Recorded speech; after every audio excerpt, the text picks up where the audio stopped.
I have yet many things to say to you, but you cannot bear them now. When the Spirit of truth comes, he will guide you into all the truth. John chapter 16, verse 12 to 13. In the name of the Father, and of the Son, and of the Holy Spirit. Amen. My dear friends in Christ, I thank you once again for joining us as we reflect on our readings for Holy Trinity Sunday, Year C. Our celebration today is centered on one simple question: who is God? As simple as this question may be, the answer to it is always very complex. So complex that even the person attempting to answer it may not even understand what he or she is saying. Jesus understood how complex it might be to explain God as Father, Son, and Holy Spirit. And that is why he said in our gospel passage today, I have yet many things to say to you, but you cannot bear them now. When the Spirit of truth comes, he will guide you into all the truths. That is to say, if you want to understand the Trinity, God as Father, Son, and Holy Spirit in the same one God, all you need to do is to ask the Holy Spirit for enlightenment.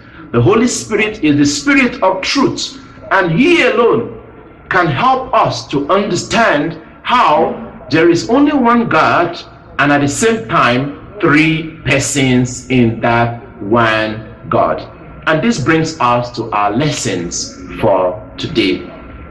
Lesson number 1. God is too great to be understood by humans. Hear what St. Columbanus has to say concerning the Trinity. Who is God? He is Father, Son, and Holy Spirit, one God. Seek no further concerning God. For those who wish to know the great deep must first review the natural world. For knowledge of the Trinity can be likened to knowledge of the deep sea, as the sage would put it. Who can fathom such? For just as the depths of the sea are invisible to the human sight, so also the knowledge of the Godhead are found to be unknowable to the human senses. In other words, there is no way I can explain God as Father, Son, and Holy Spirit in a way that you will understand. I can talk about the Trinity for 5 hours, after which you will still ask me, Father, what have you just said? So rather than attempting to explain the Trinity, I can tell you why it is impossible to explain the Trinity. God is just too big for our human brain to carry. Do not try to understand the Trinity, just believe it.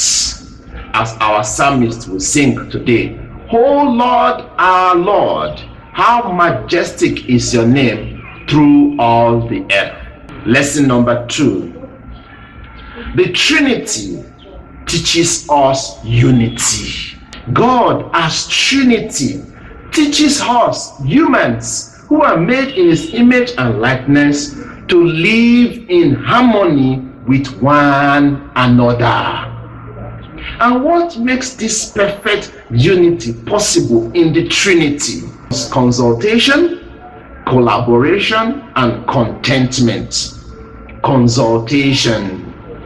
At the beginning of creation, we hear God the Father saying, let us make man in our own image and likeness.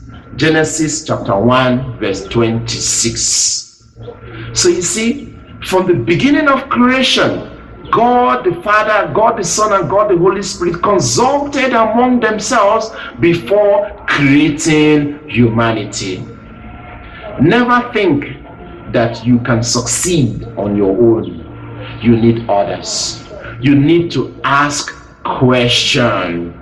As a family, as a church, as a society, we cannot make progress if we do not talk to one another, if we do not consult one another.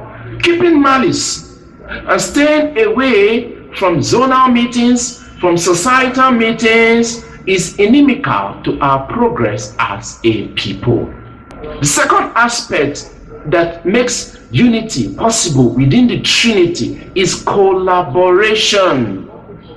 When Mary asked the angel Gabriel how she as a virgin would give birth to a son, Jesus Christ, the angel said to her, "The Holy Spirit, God the Spirit, will come upon you, and the power of the Most High, God the Father, will overshadow you, and the child to be born will be called Holy, the Son of God." God the Son. Luke chapter 1 verse 35. That is to tell us that in the Trinity there is perfect division of labor. There is collaboration. God the Father doing his own, God the Holy Spirit doing his own, and God the Son doing his own. They work together. We as humans should learn to work together. If each person plays his part, does his own role, we will move forward. We will achieve great things. There's no limit to what we can achieve when we collaborate with one another. We can learn collaboration from the Trinity. Even at the baptism of Jesus, we see this collaboration. God the Son rising from the water, God the Holy Spirit present in the form of a dove, and God the Father present as we hear his voice saying, "This is my beloved Son, with whom I am well pleased." Matthew chapter 3 verse 17. Let us learn to collaborate with one another. Life itself is just one big collaboration. The plants, the trees, the animals, the rivers, they are all playing their part to ensure our survival. We need them and they need us. Never think that you can do on your own. You need others, because God who created you is a God who knows how to collaborate. The third aspect of this unity within the Trinity is contentment. In our gospel passage today, we hear Jesus say concerning the Holy Spirit, he will not speak on his own. He will only say what he has heard. He will glorify me, because he will take what is mine and give it to you. In the Trinity, there is perfect contentment. No one is struggling to take the place of another. There is no competition. There is no politics. No one is thinking about who gets the glory. God the Holy Spirit glorifies God the Son. God the Son glorifies God the Father. There is perfect contentment among themselves. And this is another thing that we should learn from the Trinity. Contentment with one another. Not struggling to take the place of another. Not struggling to bring people down. Lesson number 3. God allows suffering in our life for a purpose. Our third and final lesson today comes from our second reading, Romans chapter 5 verse 1 to 5. Here, St. Paul encourages us not to be discouraged by suffering in our life. According to St. Paul, suffering produces endurance. Endurance produces character. Character produces hope. And hope does not disappoint us. This is so true. When God allows suffering in our lives, he always has our good in mind.